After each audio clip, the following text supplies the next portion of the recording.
یہ ہمارے ہاں قانون میں ایسے ایسے راستے نکال لیے جاتے ہیں، ایسے ایسے راستے نکال لیے جاتے ہیں کسی کو بھی فائدہ دینے کے لیے، کہ لگتا ہے کہ نواز شریف صاحب کے لیے کوئی راستہ نکالا جائے گا یا سوچ لیا گیا ہے کہ نکل آئے گا۔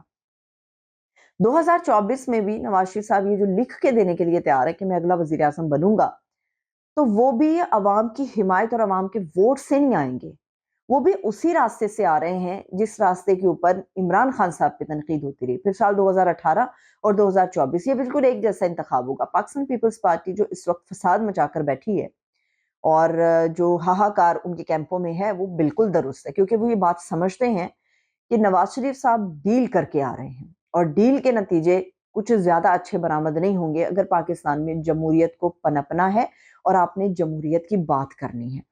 فاروق حبیب صاحب کی پریس کانفرنس، بڑے لوگوں نے مجھ سے یہ بات کی کہ گزشتہ جو پریس کانفرنس ہوئی فاروق حبیب صاحب کی، اس میں بہت سارے ایلیمنٹس آپ نے اپنے پروگرام کے اندر ظاہر کر دیے تھے، مگر اس کے اوپر کچھ تشنگی ابھی باقی ہے۔ فاروق حبیب صاحب نے کہا کہ آدم یا شیطان میں سے دو راستوں میں سے ایک راستہ چننا تھا، میں نے شیطان کا راستہ چھوڑ دیا، میں نے آدم کا راستہ چن لیا۔ فاروق حبیب صاحب سے کیا کوئی یہ پوچھے گا کہ فاروق حبیب صاحب مجھے یہ بتائیے یا ہمیں یہ بتائیے کہ دہائیوں تک آپ اس شیطان کو سپورٹ کرتے رہے، اگر آپ سمجھتے ہیں عمران خان شیطان ہے، آپ اس شیطان کو 2 دہائیوں سے سپورٹ کرتے رہے گراؤنڈ کی سطح پر، زمینی طور پہ آپ کوئی اڑ کے نہیں آئے تھے، آپ زمینی طور پہ خان صاحب کے ساتھ چلتے رہے اور خان صاحب کو آپ سپورٹ کرتے رہے، تب آپ کو اس شیطان کی شیطانگی نظر نہیں آتی تھی۔ اور شہباز گل نے وہ اندر کی ایک بات اگلی ہے جو شاید کوئی بھی نہیں جانتا تھا، اور آپ کو یاد ہوگا کہ جب عمران خان صاحب کے گھر کے اوپر بنی گالا کے اوپر بنی گالا یا زمان پاک میں سے جب شیلنگ ہو رہی تھی بہت زیادہ، اور ہم نے دیکھا تھا کہ اس شیلنگ کے بعد عمران خان صاحب نے ایک ہنگامی طور پہ پریس کانفرنس کی تھی، اور اس پریس کانفرنس کو جو ہے وہ انٹرنیشنل میڈیا کو دکھایا گیا تھا، مجھے بہت اچھے سے یاد ہے، آپ کو بھی فاروق حبیب صاحب یاد ہوگا۔ انٹرنیشنل میڈیا کے ساتھ عمران خان صاحب نے وہ بات کی تھی اور اس میں انہوں نے بتایا تھا کہ دیکھیے ہمارے ساتھ کیا ظلم ہو رہا ہے، دہشت گردوں سے بھی بدتر سلوک اس وقت میری اور میرے پارٹی کے خلاف ہو رہا ہے۔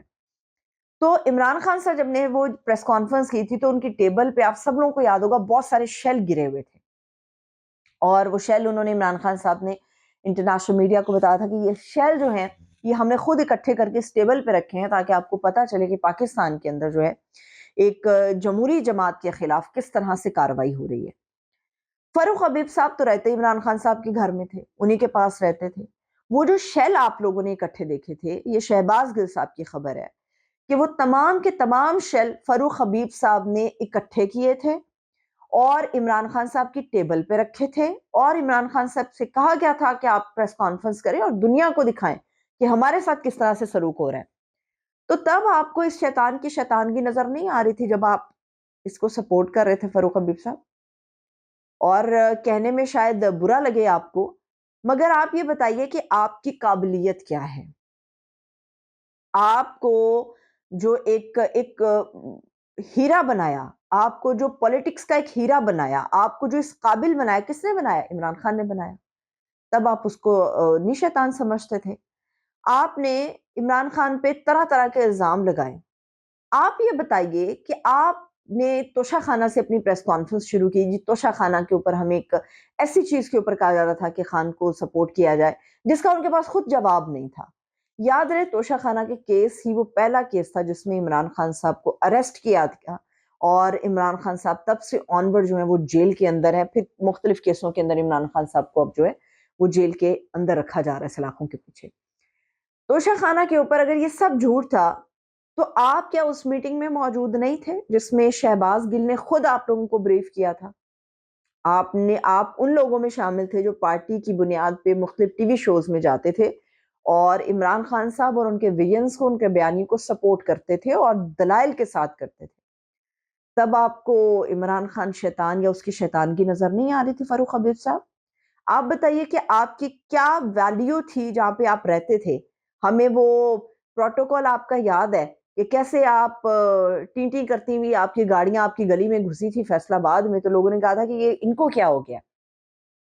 موٹر سائیکل تک تو تھا آپ کے پاس، یہی تھا آپ کے پاس، اور نہ آپ کی کوئی اتنی قابلیت تھی کہ آپ کسی بڑے عہدے پہ کسی سرکاری سطح پر بیٹھ کے تو یہ سائرن والی گاڑیاں گھماتے اور انجوائے کرتے پروٹوکول کو اور انجوائے کرتے آپ اپنی پاپولیرٹی کو.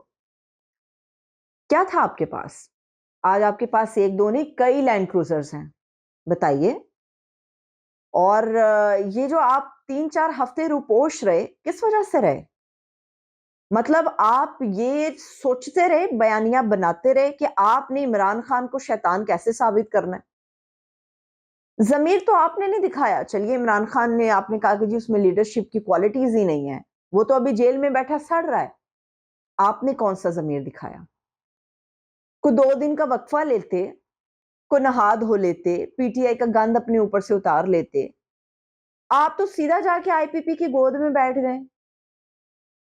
آپ سیدھا جا کے چودھری کی گود میں بیٹھ گئے, جہانگیر ترین صاحب کی گود میں بیٹھ گئے. آپ نے جہانگیر ترین کی بڑی تعریفیں کی, علیم خان صاحب کی بڑی تعریفیں کی, تو اس دن پارٹی کیوں نہیں چھوڑ دی جس دن جہانگیر ترین الگ ہوا ہے, جس دن علیم خان نے الزامات لگائے عمران خان کے اوپر؟ اس دن پارٹی چھوڑتے, اس دن موقع بھی اچھا تھا. مصیبت میں ایک آدمی جیل کے اندر ہے جس کے اندر آپ نے الزام لگایا کہ لیڈرشپ کی کوالٹیز نہیں ہے, جو یہ کہہ رہا ہے کہ مجھے سزائے موت دو یا عمر قید دو, میں این آر او نہیں لوں گا, میں ہاتھ نہیں ملاؤں گا. آپ کہتے ہیں اس میں لیڈرشپ کی کوالٹیز نہیں ہے. کس کے لیے وہ لڑ رہا ہے؟ بتائیے. آپ لوگوں کی طرح 2-2 ٹکے کی زمین کے ٹکڑے یا 2-2 ٹکے کے عہدے کے لیے لڑ رہا ہے وہ آدمی.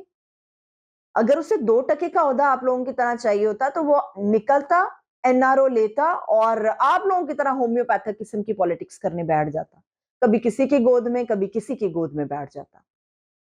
لیڈرشپ کی کوالٹیز ہیں, اسی لیے 71 سال کی عمر میں جیل کی سلاخوں کے پیچھے سڑ رہا ہے.